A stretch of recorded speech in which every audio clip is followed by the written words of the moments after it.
तो नमस्कार, एक बार फिर से हम आपसे जुड़ रहे हैं और अभी भी हमने बताया था जैसा कि हम अभी मराठे को लेकर के चल रहे हैं। तो आज भी हम मराठों को ही लेकर के आए हैं और आज मराठों में हम क्या लाए हैं, तो अभी पिछले 2 वीडियो से मराठों में जो चल रहे हैं पेशवा, ठीक। और पेशवा में कौन से पेशवा? तो बाजीराव। कौन से पेशवा? तो बाजीराव। तो आज भी हम लोग बाजीराव को ही यहाँ पर पढ़ेंगे। तो क्या हुआ था बाजीराव, किस प्रकार से बाजीराव भारत के सबसे बेहतरीन सेनानायक बने, बाजीराव किसके बाद आए और क्यों उन्हें एक तरह से वंशानुगत पेशवाई मिल गई, और बाजीराव के बाद भी बाजीराव के पुत्रों को किस प्रकार से वंशानुगत पेशवाई मिल गई, और फिर किस प्रकार से बाजीराव ने मराठा साम्राज्य को बढ़ाने के लिए बेहतरीन लड़ाइयाँ जीती, शाहू जी महाराज का उन्होंने किस प्रकार से साथ दिया। और जैसा कि हम जानते हैं कि शाहू जी महाराज ने बाजीराव के पिता यानी बालाजी विश्वनाथ को पेशवा बनाया था 1713 में, और फिर उसके बाद का ये क्रम जारी रहा। तो धीरे धीरे धीरे धीरे कहीं न कहीं पेशवाओं का वर्चस्व पूरे भारतवर्ष में बढ़ता रहा, और एक समय ऐसा आया, ये 1760 का समय है, एक समय ऐसा आया जब पेशवाओं ने लगभग पूरे भारत को जीत लिया था। बस उड़ीसा और बंगाल का एरिया अगर छोड़ दिया जाए तो कहा जाता है कि अटक से लेकर के कटक तक मराठा साम्राज्य का राज्य था। जब शिवाजी की मृत्यु हुई थी तो मात्र महाराष्ट्र के क्षेत्रों में ही और थोड़ा सा कर्नाटक वाले क्षेत्र में ही मराठों का साम्राज्य हुआ करता था। ये 1680 की बात है। लेकिन शिवाजी महाराज की मृत्यु के बाद जब उनके पुत्र संभाजी आते हैं तो राज्य कहीं न कहीं और घटता है। फिर जब उनके भाई राजा राम बनते हैं तो कहीं न कहीं राज्य और घटता है। फिर जब राजा राम के पुत्र शिवाजी द्वितीय बनते हैं तो कहीं न कहीं राज्य स्थिर रहता है।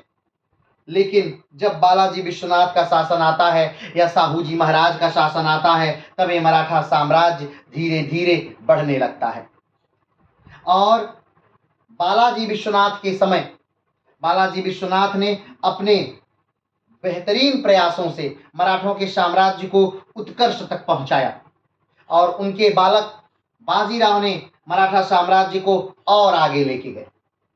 अगर हम देखें 1760 का मैप तो उस समय मराठों ने अटक से लेकर कटक तक भारत को जीत लिया है। पूरा मध्य भारत मराठों के नेतृत्व में है, पूरा उत्तर भारत मराठों के नेतृत्व में है, दक्षिण भारत लगभग मराठों के नेतृत्व में है। तो 1760 का समय, 1760 तक लगभग मराठों ने सब कुछ जीत लिया। लेकिन धीरे धीरे धीरे धीरे मराठा हास पर जाते हैं, और कारण पानीपत का तृतीय युद्ध, ठीक। तो अभी हम लोग उसके बारे में बात नहीं करेंगे। अभी हम मात्र बाजीराव के जो पिता हैं जिनका नाम बाजीराव है, बाजीराव प्रथम, उनके बारे में ही मात्र हम क्या करेंगे, बात करेंगे। तो आइए शुरू करते हैं बाजीराव प्रथम से कि किस प्रकार से बाजीराव प्रथम ने अपने कार्यशैली से मराठों को एक उत्कर्ष तक पहुंचाया। तो जैसा कि आप जानते हैं कि बाजीराव के जो पिता हैं वो बालाजी विश्वनाथ हैं, और बालाजी विश्वनाथ का जो जन्म होता है ये होता है 1660 में। कब होता है? तो 1660 में बालाजी विश्वनाथ का जन्म होता है, और इनका जन्मस्थान कोंकण है। जन्मस्थान क्या है? कोंकण क्षेत्र है। अब बात आती है कि कोंकण क्षेत्र क्या है। तो आप जानते होंगे कि भारत में 9 ऐसे राज्य हैं जो कि समुद्र से अपनी तट रेखा बनाते हैं, यानी जो समुद्र को स्पर्श करते हैं, ऐसे भारत में 9 राज्य, ठीक। इनमें अगर सबसे बड़े राज्य की बात करें तो वो गुजरात है, और सबसे छोटे राज्य की बात करें तो वो गोवा है। अगर हम बात करें कि दक्षिण भारत का सबसे लंबा तटवर्ती राज्य तो आंध्र प्रदेश है, और अगर हम बात करें कि दक्षिण भारत का सबसे छोटा तटवर्ती राज्य तो वो गोवा है। तो आइए पहले इसको हम जान लेते हैं कि कोंकण क्षेत्र क्या है। तो हमने बात की कि 9 तटवर्ती राज्य हैं। तो इन अलग अलग तटवर्ती राज्यों का, अलग अलग तटों का भारत में भौगोलिक क्षेत्र से अलग अलग नाम होता है। आपको ये भारत का मैप दिख रहा है। आप जानते हैं कि भारत में 28 राज्य और 8 केंद्र शासित प्रदेशों में बटा हुआ है।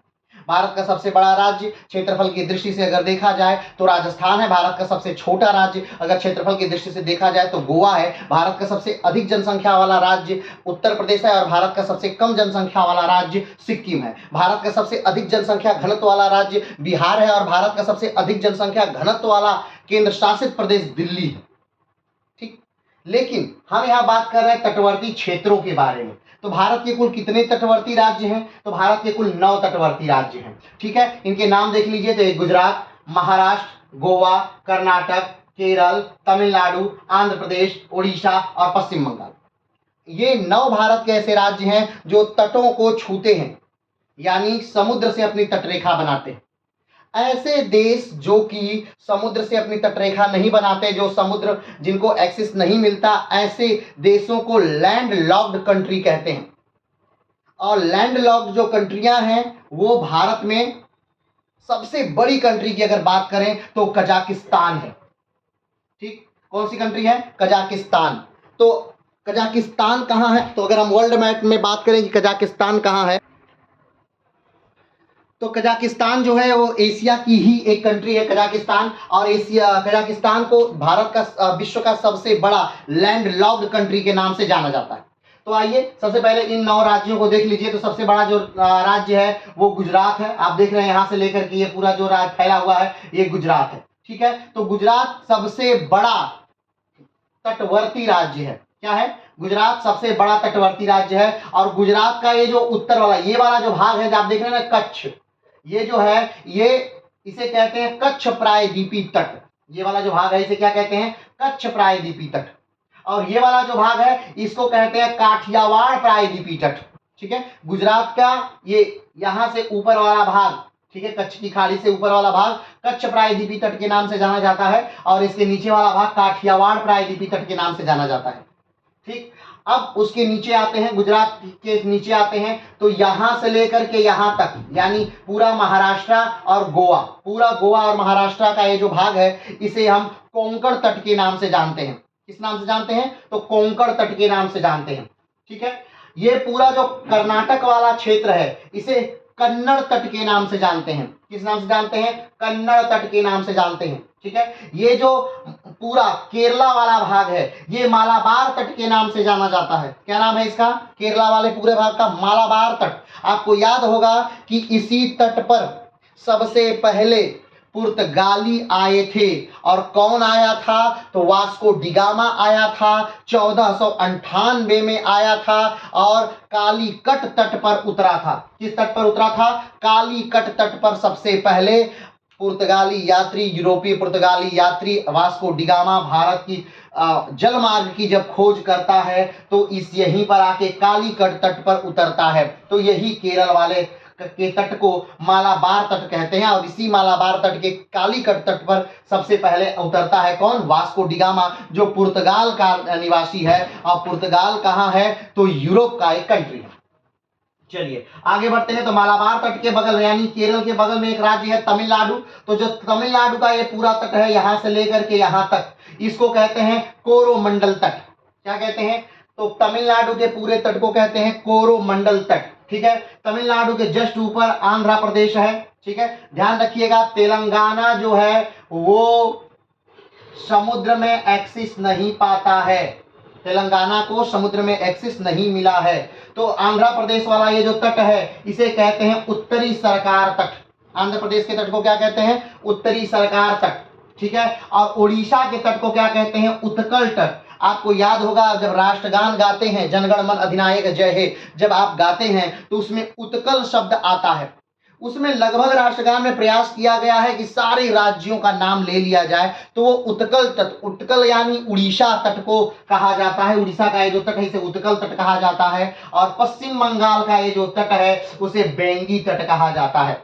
यानी हमने बताया कि भारत में कुल 9 ऐसे राज्य हैं जिनसे जो कि तटों के जो समुद्र से तट बनाते हैं, इनमें सबसे बड़ा तट गुजरात बनाता है, सबसे छोटा तट गोवा बनाता है, दक्षिण भारत का सबसे लंबा तट आंध्र प्रदेश बनाता है और दक्षिण भारत का सबसे छोटा तट गोवा बनाता है। तो इन 9 तटों का अलग अलग नाम है।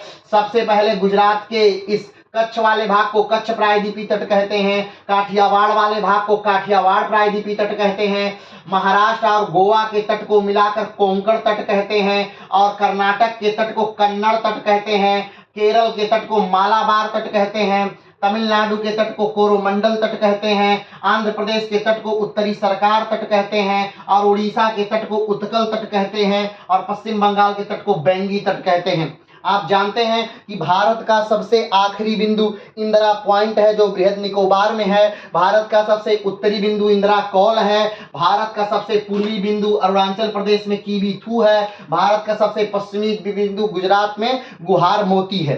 ठीक है। और भारत का सबसे दक्षिणी राज्य जो है वो तमिलनाडु है। भारत का सबसे उत्तरी राज्य जो है हिमाचल है। सबसे पूर्वी राज्य अरुणाचल है। सबसे पश्चिमी राज्य गुजरात है। ठीक है, चलिए आगे बढ़ते हैं।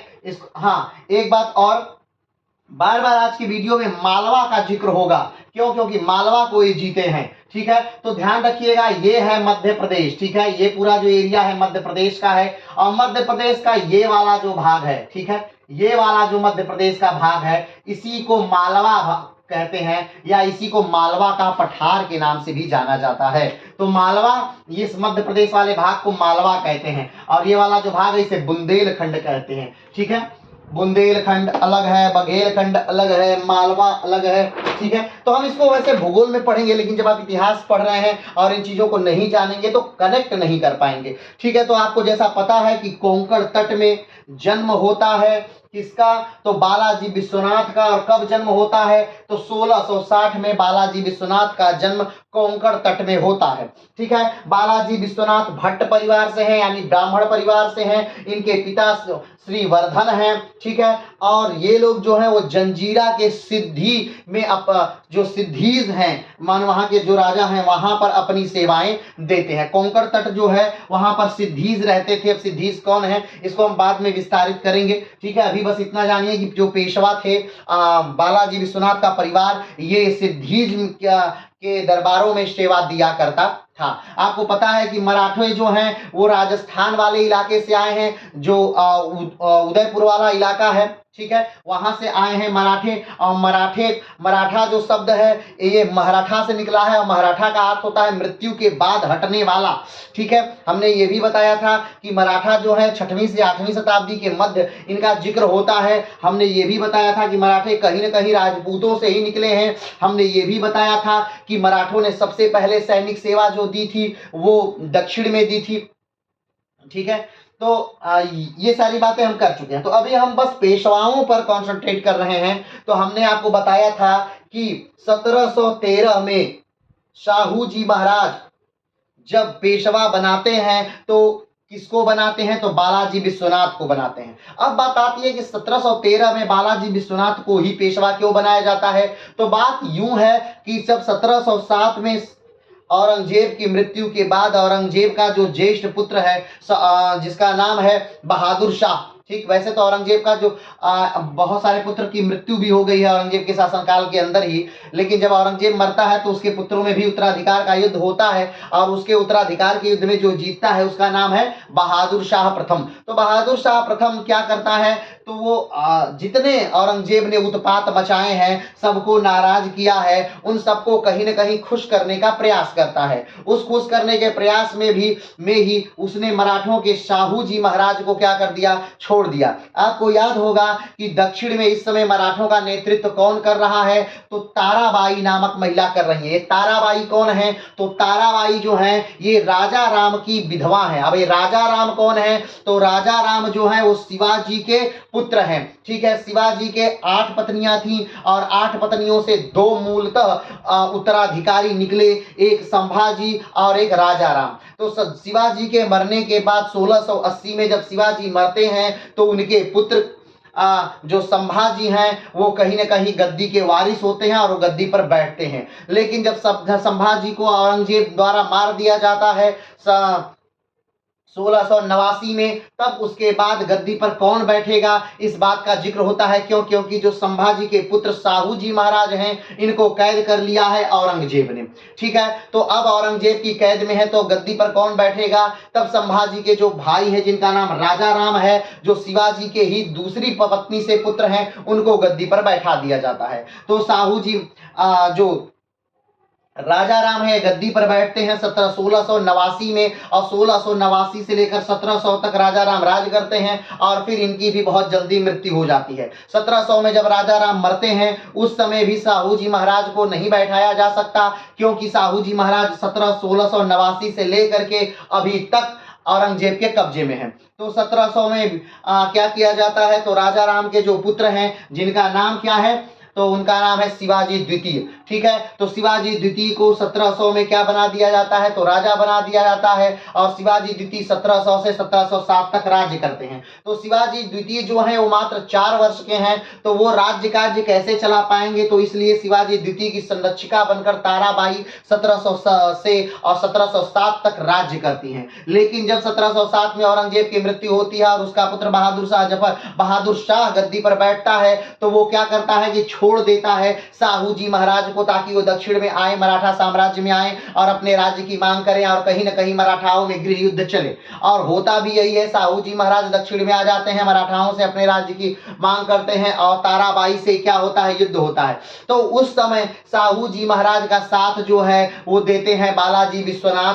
ठीक है, तो बालाजी विश्वनाथ देते हैं साथ, इसलिए साहू जी महाराज जो है बालाजी विश्वनाथ को बहुत क्या करते हैं, मानते हैं। ठीक, अब 1708 में बालाजी विश्वनाथ ने इन्हें कहीं ना कहीं बना दिया छत्रपति। ठीक, अब वो छत्रपति बन जाते हैं। अब धीरे धीरे कार्य चलने लगता है, लेकिन अब क्या होता है कि इनका जो विवाद है वो उनके सेनापतियों से होने लगता है। साहू जी महाराज का साथ बढ़िया से उनके सेनापति नहीं देते हैं। तो अब साहू जी महाराज एक नया पद का विकास करते हैं, और जिस पर बालाजी विश्वनाथ को बैठा देते हैं। उस पद का नाम क्या है, तो सेना करते उसका नाम है। क्या नाम है, सेना करते का पद बनाया जाता है, और उस पर बालाजी विश्वनाथ को बैठा दिया जाता है। अब बालाजी विश्वनाथ के पास सर्वोच्च शक्ति है, और वो फिर से कहीं ना कहीं साहू जी महाराज का साथ देते हैं, और साहू जी महाराज को ऊंचाइयों तक ले जाते हैं। अब फिर अभी समय आ गया कब, तो 1713 में जो साहू जी महाराज है वो बालाजी विश्वनाथ को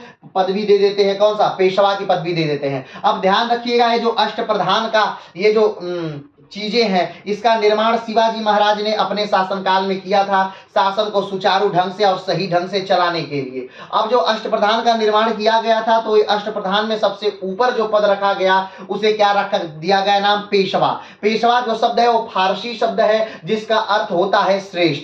तो राजा के बाद जो सबसे ज्यादा पावर जिस पद में था वो पेशवा का ही पद था। तो अब लेकिन शिवाजी की मृत्यु के बाद इन जो अष्ट प्रधान हैं इनका वैल्यू खत्म कर दी जाती है संभाजी द्वारा, और राजा राम भी उसकी वैल्यू नहीं करते हैं, ताराबाई भी उसकी वैल्यू नहीं करते हैं। लेकिन फिर साहू जी महाराज इस अष्ट प्रधान को पुनर्जीवित करते हैं, और लगभग सारी शक्तियां पेशवा को क्या कर देते हैं, तो दे देते हैं। बालाजी विश्वनाथ एक योग्य पेशवा भी हैं, और वो उस शक्ति को क्या करते हैं, बढ़ाते रहते हैं। वो मुगलों से एक संधि करते हैं। उस समय मुगल राजा कौन है, तो उस समय मुगल राजा फर्रुखशियर हैं। लेकिन वो संधि फर्रुखशियर से नहीं होती है, वो संधि जो है वो कहीं ना कहीं अली बंधुओं से होती है या सैयद बंधुओं से होती है। क्यों, क्योंकि जब फर्रुखशियर अपना राज्य पाने के लिए, ठीक, अपने पिता के हत्यारे को मारने के लिए, जो उनके चाचा स्वयं हैं, अपने चाचा को मारने के लिए जब फौज बना रहे हैं फर्रुखशियर, तो वो इलाहाबाद आते हैं, और इलाहाबाद में रहने वाले अली बंधुओं से क्या लेते हैं, सैयद बंधुओं से सहायता लेते हैं।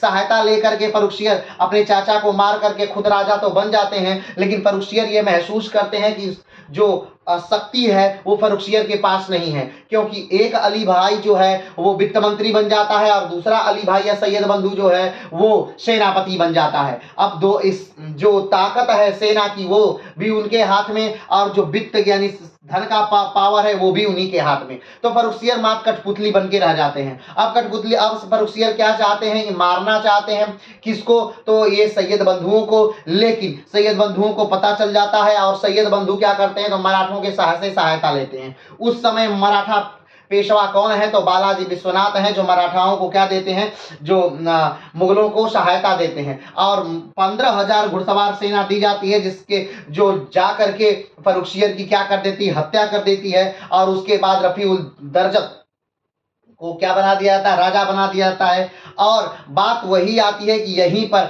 मराठाओं का मैग्ना कार्टा सिग्नेचर होता है।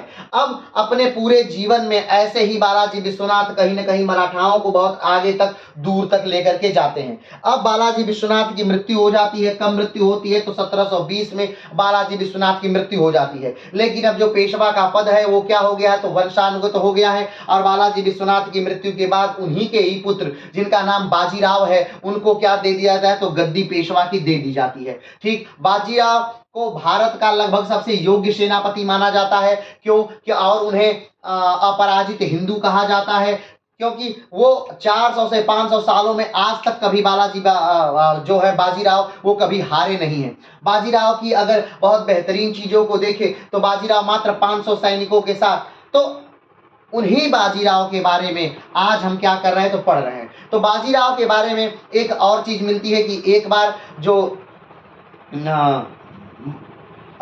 इलाका है, मध्य प्रदेश वाला इलाका, उस पर छत्रसाल का शासन था। किसका शासन था, तो छत्रसाल का शासन था। और छत्रसाल को कहीं ना कहीं जो मुगलिया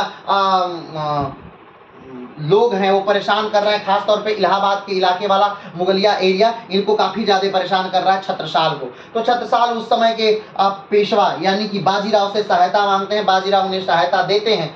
और पेशवा क्या होता है, पेशवा से सहायता पाने के बाद छत्रसाल जीत जाते हैं। और छत्रसाल गिफ्ट के तौर पे बाजीराव को बहुत सारा इलाका क्या कर देते हैं, तो दे देते हैं। ठीक है, अब ध्यान से समझिएगा इन बातों को। बहुत सारा इलाका दे दिए। अब यहीं पर यानी छत्रसाल से ये सहायता के दौरान ही छत्रसाल की एक पुत्री है, जो इनकी एक दरबार की नाचने वाली से पैदा हुई है, जिनका नाम है मस्तानी। तो मस्तानी से और बाजीराव से मुलाकात होती है और कहीं न कहीं बाजीराव को मस्तानी से प्रेम हो जाता है। लेकिन ये लव स्टोरी बहुत बुरी चलती है। क्यों? क्योंकि पूरा मराठा साम्राज्य या पेशवा खानदान जो है इन लव स्टोरी को मानता नहीं है और कहीं न कहीं ये बाजीराव को बहुत ज़्यादा मानसिक प्रताड़ना देती है। एक समय ऐसा आता है कि नर्मदा घाटी में बाजीराव युद्ध करने आए हैं और उसी समय इनको मस्तानी को गिरफ्तार कर लिया जाता है उन्हीं के पुत्र द्वारा। और इससे बहुत दुखी होकर कहीं न कहीं बाजीराव को मानसिक प्रताड़ना झेलते हुए उनकी मृत्यु हो जाती है। ठीक, लेकिन आज हम इस वीडियो में इन बातों को जिक्र नहीं करेंगे। ये सब बातें पिछले वीडियो में हो चुकी हैं। ठीक है, आज जो हमें जिक्र करना है वो हम बात करते हैं। अब हम बात करते हैं बाजीराव के बारे में। तो बाजीराव जो है बालाजी विश्वनाथ के पुत्र हैं। बाजीराव का जन्म 1700 में हुआ है। 1720 में बाजीराव पेशवा बन जाते हैं। 1720 से लेकर 1740 तक बाजीराव पेशवा रहते हैं। बाजीराव के जो सबसे बड़े पुत्र हैं, ठीक, वो नाना साहेब हैं। ठीक, सबसे बड़े पुत्र जो हैं वो नाना साहब हैं बाजीराव के। ठीक, अब बात करते हैं कि अब क्या होता है। तो जब छत्रसाल ने इनको झांसी दे दिया और कालपी वाला इधर का पूरा इलाका दे दिया, तो अब बाजीराव को लगता है कि कहीं न कहीं मुझे क्या कर मिल जाना चाहिए, तो मुझे इलाहाबाद और बनारस भी मिल जाना चाहिए।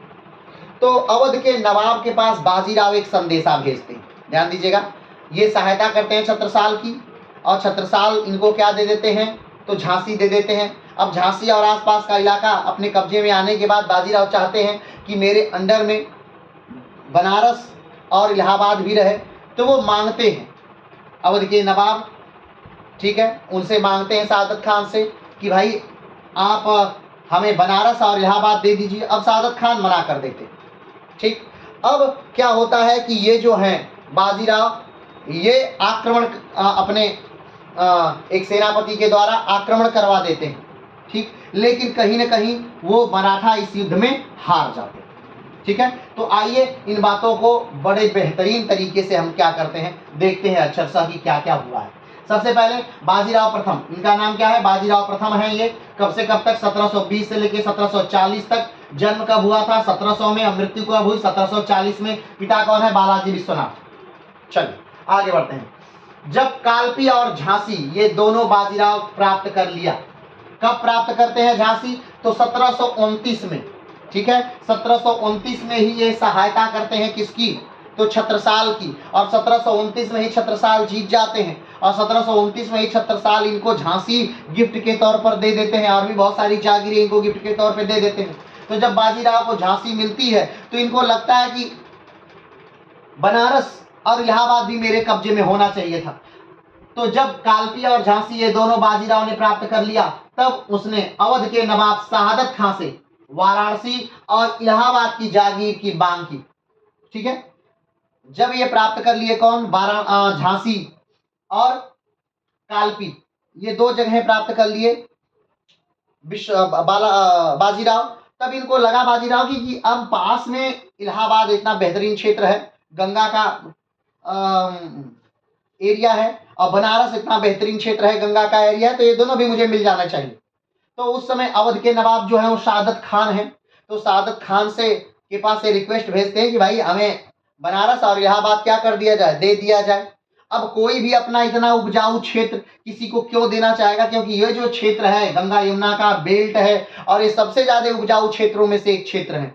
ठीक है, भारत के सबसे ज्यादा उपजाऊ क्षेत्र की बात करें तो ये गंगा यमुना का जो बेल्ट है ये सबसे ज्यादा उपजाऊ क्षेत्र है। गंगा यमुना का बेल्ट मतलब जहां पर गंगा और यमुना बहती है। ठीक है, आप जानते होंगे कि गंगा कहां से निकलती है? तो उत्तराखंड से निकलती है, उत्तराखंड से फिर उत्तर प्रदेश में प्रवेश करती है, उत्तर प्रदेश से फिर बिहार में प्रवेश करती है, बिहार से फिर झारखंड में प्रवेश करती है, झारखंड से फिर पश्चिम बंगाल में प्रवेश करती है। ठीक है, तो इस प्रकार से इन राज्यों से होकर के गंगा गुजरती है और पश्चिम बंगाल के बाद फिर बंगाल में यानी पश्चिम बंगाल में प्रवेश करती है। ठीक है, और पश्चिम बंगाल में उसका नाम भी बदल जाता है, पद्मा नाम हो जाता है।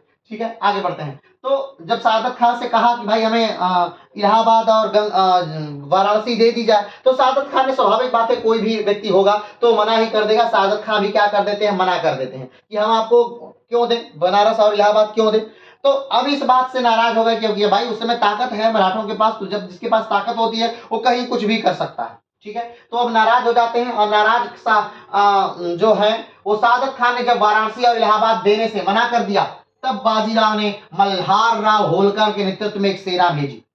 ठीक, जब बाजीराव ने शहादत खान से मांगा कि शहादत खान मुझे इलाहाबाद और वाराणसी दे दीजिए, शहादत खान ने कहा कि नहीं, हम आपको इलाहाबाद और वाराणसी नहीं देंगे। तब मल्हार राव होलकर के नेतृत्व में बाजीराव ने एक सेना शहादत खान पर आक्रमण के लिए क्या कर दिया? भेज दिया। तो आप ध्यान रखिएगा, अवध कोई कमजोर राज्य नहीं है, अवध एक संपन्न राज्य है, अवध एक शक्तिशाली राज्य है। तो मल्हार राव होलकर के नेतृत्व में जब सेना आती है और अवध के राज्य में से लड़ती है, शहादत खान की सेना से लड़ती है, एक तरफ मल्हार राव होलकर के नेतृत्व में सेना है मराठों की और एक तरफ शहादत खान के नेतृत्व में सेना है मुगलों की, या कहा जाए तो अवध की। और जब दोनों सेनाएं टकराती हैं तो अवध की जो सेना है वो शहादत खान वाली जीत जाती है और वो मुगल की सेना को खदेड़ देती है, भगा देती है। अब ये बहुत बड़ी बात है, क्यों? क्योंकि मराठों का हारना अब सोचने वाली विषय नहीं है, क्योंकि मराठे अब हार नहीं रहे हैं। भारतीय इतिहास में आप देखेंगे मराठे कुछ समय के लिए हारना ही भूल गए हैं। 1761 के युद्ध में हारने का उनके एक और कारण है कि वो हारना भूल गए हैं। लोगों का यही मानना नहीं कि वो हारते भी हैं। सोचिए, जब युद्ध करने 1761 में आते हैं लोग, तो उनके 1 लाख सेना के साथ 4 लाख शरणार्थी आते हैं। शरणार्थी का मतलब कि शरणार्थी नहीं, दर्शनार्थी आते हैं। दर्शनार्थी यानी दर्शन करने वाले, उत्तर भारत में दर्शन करने वाले लोग आ जाते हैं। 1 लाख सेना के साथ 4 लाख लोग। इसीलिए भोजन खत्म होने का एक और कारण भी था कि लोग इतना ज्यादा खा रहे हैं कि भोजन खत्म कर दे रहे हैं। चलिए, अभी वहां पे हम नहीं, अभी बात करते हैं यहाँ पर। तो शहादत खान को हराने के लिए ठीक सेना आती है किसकी? मराठों की। किसके नेतृत्व में? तो मल्हार राव होलकर के नेतृत्व में सेना आ जाती है मराठों की। लेकिन मल्हार राव होलकर के नेतृत्व वाली मराठा सेना बहुत बुरी तरह हार जाती है। ठीक, अब जब शहादत खान ने मल्हार राव होलकर के सेना को हरा दिया, शहादत खान ने मल्हार राव होलकर की सेना को क्या कर दिया? हरा दिया। तो वो पूरी तरह से ये बात फैला देता है कि मैंने बाजीराव को हरा दिया और बाजीराव को मैंने नर्मदा के पीछे ढकेल दिया। अब ये एक तरह से मराठों का अपमान था, ठीक है, मराठों का क्या था, अपमान था। तो अब इससे बाजीराव को बहुत क्रोध आता है, बाजीराव को क्या होता है, क्रोध आता है। अवध पर आक्रमण करने के लिए भेजी, लेकिन अवध के नवाब शहादत खान ने होलकर की सेना को हरा दिया और इन्हें भागना पड़ा। मल्हार राव को हराने के बाद शहादत खान ने अफवाह फैला दी कि मैंने बाजीराव को नर्मदा के दक्षिण में खदेड़ दिया। ठीक, यहां तक की स्टोरी समझ में आई। एक बार फिर से समझिए क्या हुआ है। तो हुआ यह है कि कालपी और झांसी ये दोनों छत्रसाल द्वारा 1729 में बाजीराव के पास आ गए, बाजीराव को मिल गए। अब जब कालपिया और झांसी बाजीराव को मिलते हैं तो बाजीराव सोचते हैं कि मेरे पास इलाहाबाद और वाराणसी भी होना चाहिए। तो इन दोनों जगहों को वो मांगते हैं अवध के नवाब। अवध के नवाब उस समय कौन है, शहादत खान है। तो शहादत खान से दोनों क्षेत्र मांगा जाता है। शहादत खान ये दोनों क्षेत्र देने से साफ मना कर देते हैं। जब शहादत खान मना कर देते हैं तो मल्हार राव होलकर के नेतृत्व में एक मराठा फौज भेजी जाती है शहादत खान को हराने के लिए। जब मल्हार राव नेतृत्व कर्ता के रूप में मराठा फौज को लेकर आते हैं और एक तरफ शहादत खान है, दोनों में युद्ध होता है, तो मल्हार राव होलकर की सेना हार जाती है और उसे भागना पड़ जाता है। वो भाग गई। अब ठीक, तो अब शहादत खान ने पूरा हल्ला कर दिया, इस बात को दूर दूर तक प्रचारित कर दिया, बहुत बड़ी बात हो गई, एक बात को दूर दूर तक प्रचारित कर दिया कि मैंने बाजीराव को, खासतौर पे बाजीराव की सेना को नर्मदा के दक्षिण में ढकेल दिया, उन्हें पराजित कर दिया। अब ये सूचना जब बाजीराव के पास पहुंचती है तो बाजीराव को बहुत क्रोध आता है और बाजीराव मात्र 500 सैनिक लेकर के क्या करते हैं, तो दिल्ली की तरफ निकल पड़ते हैं। ये बहुत द्रुतगामी यानी बहुत तेजी से आक्रमण था। भारतीय इतिहास में एक आक्रमण और बहुत तेजी से हुआ है, जब अकबर ने आक्रमण किया था गुजरात पर। कमेंट बॉक्स में बताइएगा कि अकबर ने गुजरात पर कब आक्रमण किया था और कितने सैनिकों के साथ आक्रमण किया था और कितने सैनिक उसके पीछे रह गए थे। कहा जाता है कि उस युद्ध में अकबर मारा भी जा सकता था, लेकिन वो युद्ध अकबर किसी तरह से जीत जाता है। चलिए अभी हम वहां नहीं जाएंगे। तो क्या हुआ, बाजीराव जब यह खबर पेशवा को मिलती है तब पेशवा 500 सैनिकों के साथ दिल्ली पर आक्रमण कर दिए। अब ध्यान दीजिए, मात्र 500 सैनिक के साथ बाजीराव दिल्ली पर आक्रमण कर देते हैं और दिल्ली को जीत लेते हैं। यह घटना कब की है, 1737 की है। ठीक है, कब की है, 1737 की है। और 1737 में दिल्ली का राजा मुगल बादशाह कौन है, तो मोहम्मद शाह रंगीला है। कौन है, मोहम्मद शाह रंगीला है। 1737 में कौन है वहां पर, मोहम्मद शाह रंगीला है बादशाह। तो अब बात अब ये करेक्ट सोचेंगे आप कि क्या दिल्ली के पास इतनी भी आर्मी नहीं है कि दिल्ली अपनी रक्षा कर सकता, हार कैसे गया दिल्ली का इतना बड़ा बादशाह हार कैसे गया, मोहम्मद शाह रंगीला। अभी तो नादिर शाह का आक्रमण भी नहीं हुआ है, ध्यान रखिएगा। नादिर शाह का आक्रमण कब होता है, तो 1739 में नादिर शाह का आक्रमण हुआ है, जब दिल्ली को लूटा जाता है बहुत बुरी तरह। कोहिनूर हीरा लूट लिया जाता है, तख्ते ताउस लूट लिया जाता है, दिल्ली को 57 दिन तक बहुत बुरी तरह लूटा जाता है। ये सारी घटनाएं 1739 की हैं। अभी 1739 का समय नहीं है, अभी तो 1737 का समय है। अभी तो बाजीराव आक्रमण किए हैं दिल्ली पर उस समय, लेकिन बादशाह कौन है, मोहम्मद शाह रंगीला। मोहम्मद शाह रंगीला का शासनकाल क्या है, तो 1719 से लेकर 1748 तक मोहम्मद शाह रंगीला का शासनकाल है। ध्यान रखिएगा, मोहम्मद शाह रंगीला कब राजा बनता है, तो यही मोहम्मद शाह रंगीला है जो इन सैयद बंधुओं को हटाएगा, मारेगा, मरवाएगा। ठीक है, किसके द्वारा, ठीक, तो हैदराबाद के निजाम के द्वारा उनको मरवाएगा। ठीक है, अभी उनकी बातों को हम नहीं करेंगे। ठीक है, तो क्या बात हुई, 500 सैनिकों के साथ दिल्ली पर आक्रमण कर देते हैं बाजीराव और दिल्ली को जीत लेते हैं। तो दिल्ली को जीत लेने का मुख्य कारण जो था वो ये था कि दिल्ली की जो फौज थी वो कहीं और युद्ध में उसके लिए उस समय गई थी और उस समय दिल्ली की में फौज थी ही नहीं। ठीक, और दिल्ली में फौज ना होने की वजह से ही बाजीराव उस समय दिल्ली को जीत पाते हैं। लेकिन जब बाजीराव को पता चलता है कि फौज आ रही है, तब बाजीराव बहुत जल्दी से 3 दिन के अंदर ही दिल्ली से क्या करते हैं, भागते हैं। चलिए ठीक है, आगे बढ़ते हैं, इस बात को अच्छा सा फिर से देखते हैं। ठीक है, जब यह खबर पेशवा को मिलती है तब पेशवा 500 सैनिकों के साथ दिल्ली पर आक्रमण कर दिया और 1737 को दिल्ली को जीत लिया। ध्यान रखिएगा, बाजीराव ने दिल्ली को भी जीता था, और कब, तो 1737 में, और वो भी मात्र 500 सैनिकों, मराठों सैनिकों के साथ उन्होंने दिल्ली को फतह कर लिया। और बस बात किस बात का गुस्सा था, शहादत खान ने देने से मना कर दिया था। क्या इलाहाबाद और बनारस। और जब यहाँ से आक्रमण हुआ, मल्हार राव होलकर के नेतृत्व में जब आक्रमण किया गया तो उसे शहादत खान ने क्या कर दिया, हरा दिया था। चलिए आगे बढ़ते हैं। बाजीराव का 3 दिनों तक दिल्ली में अधिकार रहता है। बाजीराव कितने दिन तक दिल्ली में रहते हैं, 3 दिनों तक। लेकिन राजा को नहीं, बादशाह को नहीं मारते हैं, बादशाह अपना छुपे बैठे हुए हैं, ठीक है, अधिकार रहता है। उस समय दिल्ली का शासक मोहम्मद शाह रंगीला था। उस समय जब 1737 में बाजीराव दिल्ली पर आक्रमण करते हैं, उस समय कौन था, तो मोहम्मद शाह रंगीला दिल्ली का बादशाह था। अब आप बात करेंगे तो इसी समय देखिए एक घटना होगी, बहुत बेहतरीन घटना होगी कि दिल्ली पर आक्रमण होगा, किसका, नादिर शाह का आक्रमण होगा।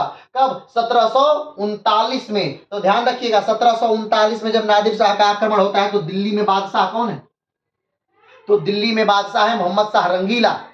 और उस समय मराठों का प्रभुत्व है। और मराठा राजा कौन है, तो साहू जी महाराज हैं। और पेशवा कौन है, तो भारत के सबसे बड़े सेनापति बाजीराव हैं।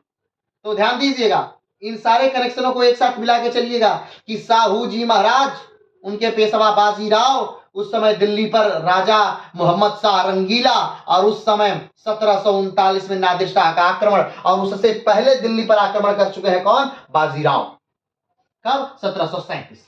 आगे बढ़ते हैं। जब दिल्ली को जीतकर बाजीराव वापस हो रहा था, तब अवध का निजाम हैदराबाद के निजाम से सहायता मांगता है।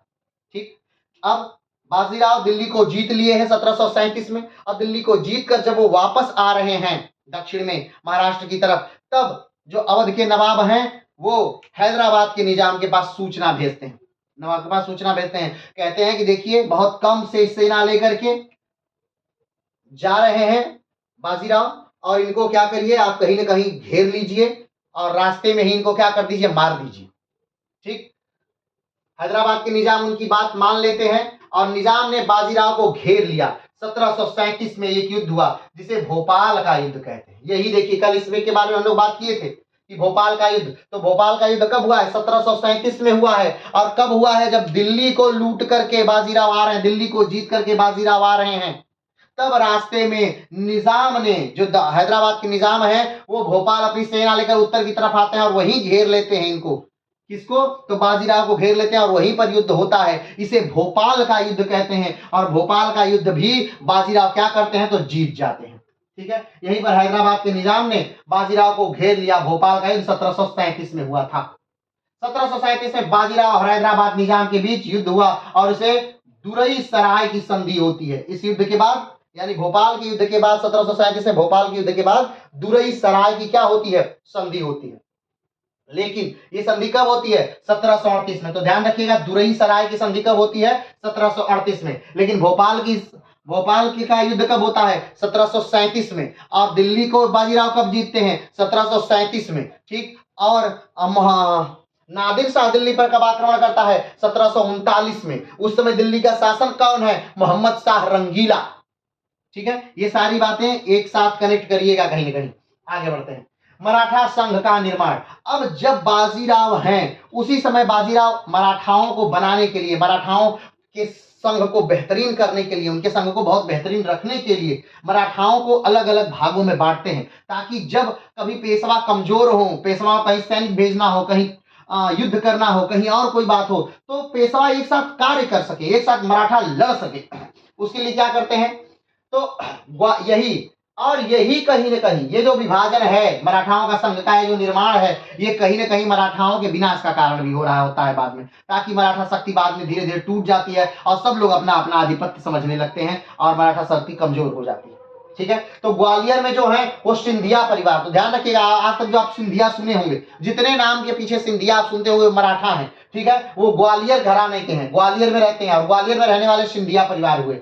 नागपुर में जो रहते थे वो भोसले परिवार हुआ। इंदौर में जो रहता था वो होलकर परिवार हुआ। बड़ौदा में जो रहता था वो गायकवाड़ हुआ। यानी गायकवाड़ मराठे हैं, होलकर मराठे हैं, भोसले मराठे हैं और सिंधिया मराठे हैं।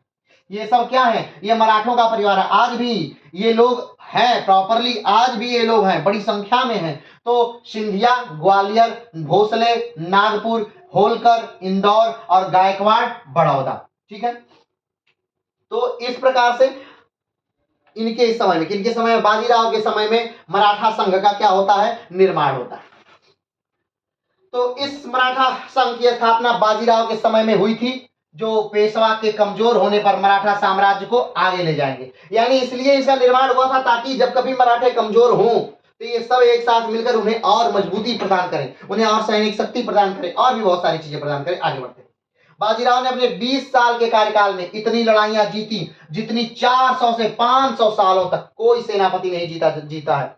तो ध्यान ने पहले भी बताया कि बाजीराव को भारत का आज तक का सबसे बड़ा सेनापति या सबसे महान योद्धा माना जाता है। किसको? तो बाजीराव को। क्यों? क्योंकि बाजीराव ने इतनी लड़ाइयां जीती हैं जितनी 400 से 500 साल तक कोई सेनापति आज तक नहीं जीता था। ठीक है, तो उन्हें इसीलिए सबसे महान योद्धाओं की श्रेणी में रखा जाता है। लेकिन मात्र 40 साल की उम्र में उनकी क्या हो जाती है? मृत्यु हो जाती है 1740 में, जब उन्हें मानसिक प्रताड़ना झेलनी पड़ती है अपने ही लोगों द्वारा, और भी मात्र किसके लिए? तो मात्र एक गैर धर्म में विवाह कर लेने के कारण। चलिए आगे बढ़ते हैं।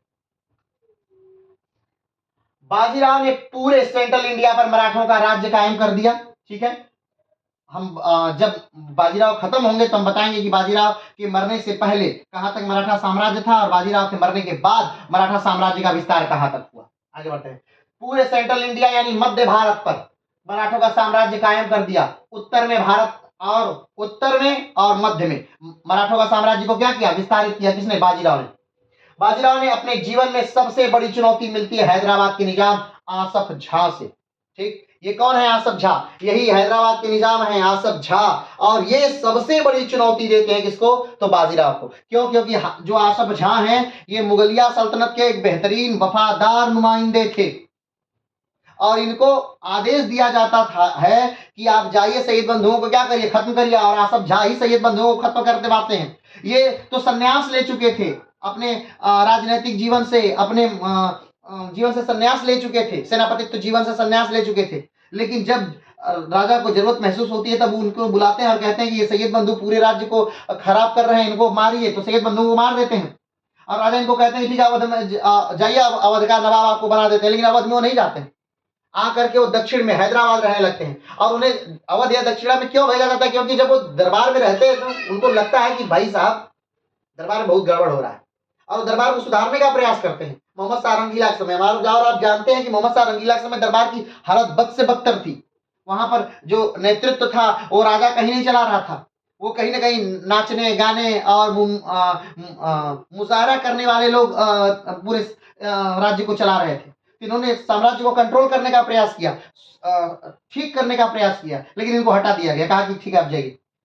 ये आते हैं दक्षिण में अपना क्या बना लेते हैं? सब एक राज्य बना लेते हैं हैदराबाद। ठीक है, तो सबसे बड़ी चुनौती जो ये देते हैं यानी बाजीराव को देते हैं वो आसफ झा प्रथम है, जो सबसे बड़ी चुनौती के रूप में आसफ झा बाजीराव से को बार बार चुनौती देते हैं। आगे बढ़ते हैं। बाजीराव को अपने जीवन में सबसे बड़ी चुनौती मिलती है हैदराबाद के निजाम आसफ झा से।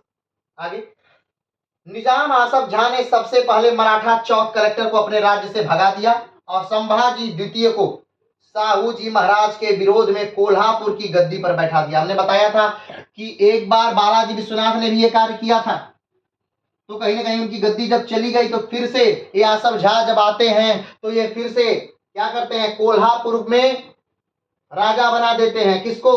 तो संभाजी द्वितीय को। अब याद करिए ये संभाजी द्वितीय कौन है? ये संभाजी द्वितीय शिवाजी द्वितीय के पुत्र हैं। और शिवाजी द्वितीय कौन थे? तो राजा राम के पुत्र थे। ठीक है, तो ये संभाजी द्वितीय को क्या करते हैं? राजा बना देते हैं आसफ झा कोल्हापुर का, और साहू जी महाराज को राजा मानने से ही इनकार कर देते हैं। लेकिन अब ये उस समय पेशवा कौन है? बाजीराव है। तो इसका बाजीराव विरोध करते हैं, और बाजीराव क्या करते हैं? इसका बदला लेने के लिए 1727 में बाजीराव ने एक गोरिल्ला अभियान शुरू किया। गोरिल्ला अभियान क्या है? गोरिल्ला अभियान यानी छापामार युद्ध। ठीक, यानी आना मारना भाग जाना। रात के समय चाहे जब आना मारना भाग जाना, दिन के समय चाहे जब आना मारना भाग जाना। ठीक है, और जो गोरिल्ला युद्ध ये शुरू होता है इसमें कौन कौन से लोग हैं? तो इसमें मल्हार राव होलकर हैं, राणोजी सिंधिया हैं, पवार भाई हैं, ये सारे लोग इसमें मुख्य भूमिका में हैं। और यही लोग आगे जाल के एक बेहतरीन रणनीतिकार बनेंगे, बेहतरीन योग्य व्यक्ति बनेंगे। बहुत बड़े बड़े नाम हैं ये जो इनके अंडर में आज कार्य कर रहे हैं बाजीराव के, बाद में चल के बहुत बड़े बड़े नाम बनेंगे। ठीक है, तो गोरिल्ला, अच्छा चलिए तो बात कर लेते हैं गोरिल्ला अभियान करने वाले लोग कौन कौन थे, यानी छापामार युद्ध करने वाले लोग कौन कौन थे। तो राणा प्रताप छापामार युद्ध करने वाले व्यक्ति थे, मलिक अंबर छापामार युद्ध करने वाले व्यक्ति थे, शिवाजी छापामार युद्ध करने वाले व्यक्ति थे, शाहजी छापामार युद्ध करने वाले व्यक्ति थे, बालाजी विश्वनाथ छापामार युद्ध करने वाले व्यक्ति थे, बाजीराव छापामार युद्ध करने वाले व्यक्ति थे। तो ये जो नाम है ये छापामार युद्ध करने वाले लोग हैं, यानी आओ मारो भागो, आओ लड़ो मारो भागो, यानी कभी आमने सामने से युद्ध नहीं किया, आज सेना लेके हमारे सेना लेके तुम्हारा युद्ध होगा, नहीं, ऐसे कभी युद्ध नहीं होता था। आइए आपकी सेना चाहे जाए, हम चाहे जब आपका आक्रमण कर देंगे, मार देंगे, भाग जाएंगे, ठीक है। तो जब क्या करते हैं, गद्दी से उतार दिया जाता है किसको, आसफ झा ने जब गद्दी से गद्दी पर बैठा दिया संभाजी द्वितीय को और साहू जी को राजा मानने से इनकार कर दिया, तब 1727 में एक अभियान चलाते हैं बाजीराव, किसके खिलाफ, आसफ झा प्रथम के खिलाफ। और आसफ झा इससे बहुत नुकसान होता है, आसफ झा कहीं ना कहीं आगे चल के मान लेते हैं कि भाई ठीक है, हम आपकी बात मान लेते हैं, ठीक है। तो ये पालखेड़ा का युद्ध 1728 में, अब ध्यान दीजिए, पालखेड़ा का युद्ध वही आसफ झा से और बाजीराव से होता है। पालखेड़ा का युद्ध 1728 में आसफ झा और बाजीराव से होता है और इसमें बाजीराव जीत जाते हैं। और इसी युद्ध के बाद जो आसफ झा है, आसफ झा प्रथम ये मान लेते हैं कि भाई साहब ठीक है, हम साहू जी को मराठा साम्राज्य का राजा मानते। चलिए, बाजीराव द्वारा लड़े गए प्रमुख युद्ध हैं। तो पहला पालखेड़ा का युद्ध 1728 बाजीराव और आसफ झा के युद्ध बीच हुआ था, और इसके बाद जो संधि हुई थी उसका नाम था मुंगी सेरगांव की संधि, पिछले क्लास में हम पढ़ चुके हैं। दूसरा जो युद्ध है 1729 तक। अब ध्यान देना वाली बात है, अभी कुछ युद्ध इसमें आ नहीं पाए हैं, अभी बहुत सारे युद्ध हैं, वो कल की क्लास में हम और इसमें पढ़ेंगे, ठीक है। 1729 तक ध्यान रखिएगा, 1729 तक एक बड़ी बात होती है। 1729 तक क्या होता है, तो मराठे जो हैं वो कहीं ना कहीं बार बार राजपूताना पर आक्रमण करने लग जाते हैं और धीरे धीरे धीरे राजपूतों को कमजोर करने लग जाते हैं, और राजपूतों के राज्य से सरदेशमुखी चौथ व नामक कर वसूल करने लग जाते हैं। अब ध्यान दीजिएगा, इस समय से मराठे किसी से संधि नहीं कर रहे हैं, सबको कहीं ना कहीं सबको शत्रु बनाए हुए हैं। उत्तर भारत में सबको शत्रु बनाए हुए हैं, राजपूतों में सबको शत्रु बनाए हुए हैं, दक्षिण में सबको शत्रु बनाए हुए हैं। और यही कारण है कि 1761 में जब पानीपत का तृतीय युद्ध होता है तो कोई भी राजपूत उनका साथ नहीं देता है, उत्तर भारत का कोई भी व्यक्ति उनका साथ नहीं देता है। और ये भी हार का एक प्रमुख कारण है, क्यों, क्योंकि इनको रसद सामग्री नहीं मिलती है, ठीक। तो इसी समय से जो मराठे हैं वो बार बार उत्तर भारत की तरफ आक्रमण कर रहे हैं, उत्तर भारत की तरफ आक्रमण कर रहे हैं। तो ये सब आप ध्यान दीजिएगा, ये सारी चीजें कहीं ना कहीं एक दूसरे को कनेक्ट करती हैं। तो आज की क्लास में हमने क्या जाना, फाइनली हमने जाना कि किस प्रकार से जो